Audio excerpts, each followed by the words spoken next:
Hey lovelies, welcome back to Tea Time. Last week's episode did so well, I just knew I had to hurry up and bring you a third one as soon as I could. I still haven't finished Undertale yet, I promise I will soon, but in the meantime, I've been playing a cute little game on my phone called Animal Restaurant. I started this game when I was pregnant with my son in 2023. I had a terribly difficult pregnancy with severe complications, and this game gave me a little bit of light during those very tough times. My son will turn 1 in June, and he is just as strong as ever. I recorded some footage from it today for today's video, just to keep things cozy while we talk. Today's episode is going to be about a man named Futoshi Matsunaga. Have a smoke, pour a drink, sit and listen a while. Remember to take a break if the story becomes too heavy. Futoshi Matsunaga was born on April 28, 1961, in Kuromi. From the outside, his early life looked pretty normal. His family was respected, even wealthy. His father ran a tatami mat business, and Futoshi was considered smart, polite, and well-dressed. But behind the scenes, things were already beginning to turn sour. As a kid, Futoshi had a powerful charm. He was the kind of person who could make you believe anything he said. Teachers loved him, classmates trusted him. Even as a child, Futoshi had a strange relationship with the truth. He wasn't lying to get out of trouble or to impress people. He was lying to control them. From a young age, he would invent stories about himself, saying his family was incredibly wealthy, that he had powerful connections, that he was working with important businessmen, or that he had special talents that no one else had. None of it was true. But the way he said it, so calm, so confident, most people believed him without question. He created little groups where he acted like the leader, making up rules, punishments, and fake missions for other kids to follow. It was never innocent. It was always about control. By the time he was a teenager, he was already running small scams, borrowing money from classmates, promising to pay it back double, or saying he needed it for something important. Of course, he never paid it back. But people kept trusting him anyway, because Futoshi had learned how to make himself seem untouchable, respectable, even charming. The saddest part is that no one really stopped him. Adults around him either didn't notice, or they didn't want to believe that such a polite, well-dressed boy could be dangerous.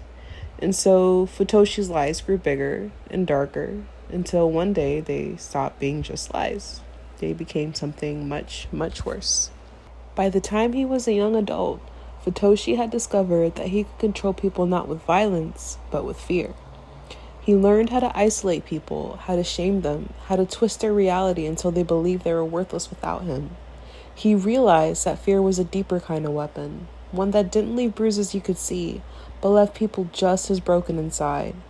He would tell them that their friends hated them, that their families were plotting against them, that no one else could understand them the way that he did.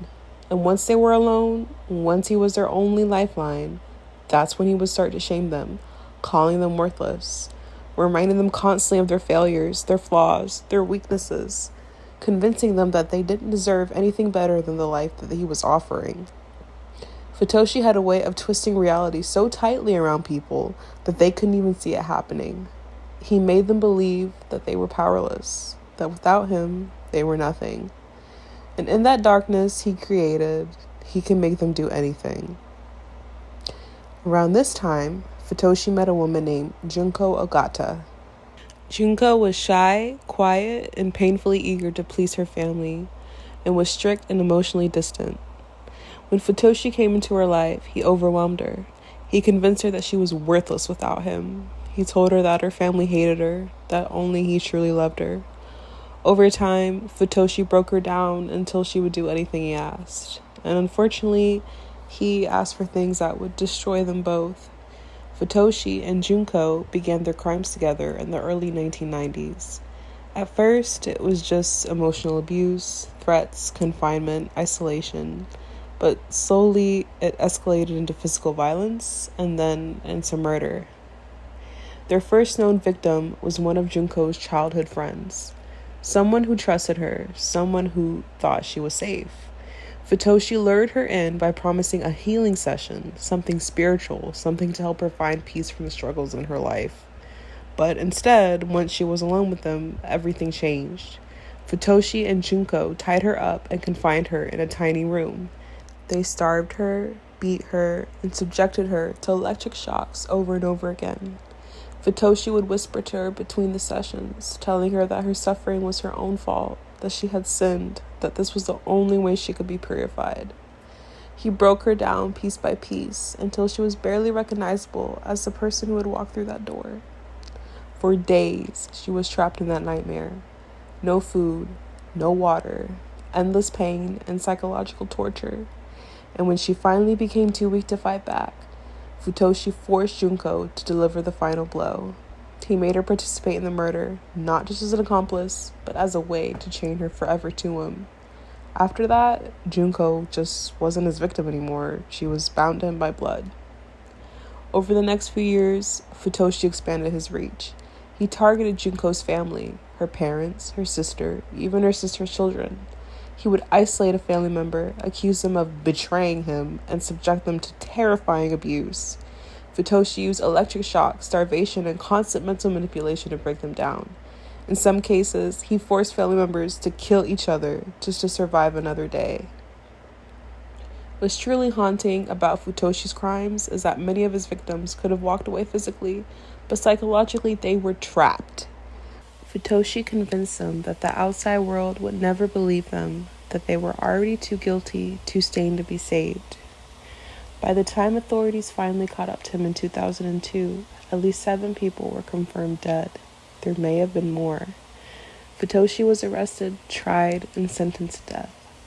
Even during his trial, he showed almost no remorse, smiling, laughing, trying to manipulate the courtroom the way he once manipulated his victims. Junko Ogata said that when she first met Futoshi, she was a completely different person. She was shy, quiet, raised in a very strict household where obedience was everything. She wasn't allowed to speak up for herself or question anything. So when Futoshi came into her life, telling her she was special, that only he truly understood her, she clung to it. At first, it felt like love, but that love quickly turned into something else. Junko described how Futoshi began to isolate her, cutting her off from her family and friends.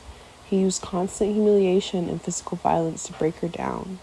He would beat her, shock her with electricity, starve her, and then suddenly switch, comforting her, telling her it was her fault, but that he forgave her.